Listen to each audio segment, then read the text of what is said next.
വിശദമായ വാർത്തയിലേക്ക്. വയനാട് പൂക്കോട് വെറ്റിനറി സർവകലാശാലയിൽ ബോംബ് ഭീഷണി. നിവേദ്യ എന്നു പേരുള്ള ഐഡിയിൽ നിന്നാണ് ഇമെയിൽ സന്ദേശം എത്തിയത്. അഫ്സൽ ഗുരുവിനെ തൂക്കിലേറ്റിയതിന്റെ വാർഷികത്തിൽ പ്രതികാരം ചെയ്യുമെന്നാണ് ഭീഷണി.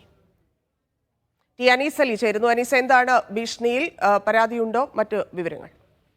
ധന്യ, നിലവിൽ ഇന്ന് രാവിലെയാണ് പൂക്കോട് വെറ്റിനറി കോളേജിലേക്ക്, വെറ്റിനറി സർവകലാശാലയിലേക്ക് ഇമെയിൽ സന്ദേശം വന്നത്. നിവേദ്യ എന്ന ഐഡിയിൽ നിന്നാണ് ഇങ്ങനെ ഒരു സന്ദേശം വന്നത്. പൂക്കോട് വെറ്റിനറി കോളേജിൽ ബോംബ് സ്ഥാപിച്ചിട്ടുണ്ട് എന്നും അഫ്സൽ ഗുരുവിനെ തൂക്കിലേറ്റിയതിന്റെ വാർഷികത്തിൽ ബോംബ് സ്ഫോടനം നടത്തുമെന്നുമാണ് ആ ഇമെയിൽ സന്ദേശങ്ങളിൽ ഉള്ളത്. വെറ്റിനറി സർവകലാശാലയിലെ രജിസ്ട്രാർക്കും VC-ക്കുമാണ് ഇന്ന് രാവിലെ ഈ മെയിൽ സന്ദേശം വന്നത്. അതേ തുടർന്ന് പോലീസ് സ്ഥലത്ത് പരിശോധന നടത്തിയെങ്കിലും ഒന്നും കണ്ടെത്താനായിട്ടില്ല. ഇങ്ങനെ ഈ ഒരു ഇമെയിൽ ID സംബന്ധിച്ച് പോലീസ് ഇപ്പോൾ അന്വേഷിക്കുന്നുണ്ട്. എവിടെ നിന്നാണ് ഇങ്ങനെ ഒരു മെയിൽ വന്നത്, ഈ നിവേദ്യ എന്ന ID ആരുടേതാണ്, അതിനെ ഫോളോ ചെയ്തുകൊണ്ട് ആളിലേക്ക് എത്താനുള്ള ശ്രമമാണ് ഇപ്പോൾ പോലീസ് നടത്തിക്കൊണ്ടിരിക്കുന്നത്. ഏതായാലും ഇതുവരെ നടത്തിയ പരിശോധനയിൽ സംശയകരമായ എന്തെങ്കിലും ഒന്ന് സർവകലാശാലയിൽ നിന്ന് കണ്ടെത്താനായിട്ടില്ല. ശരി അനീസ്.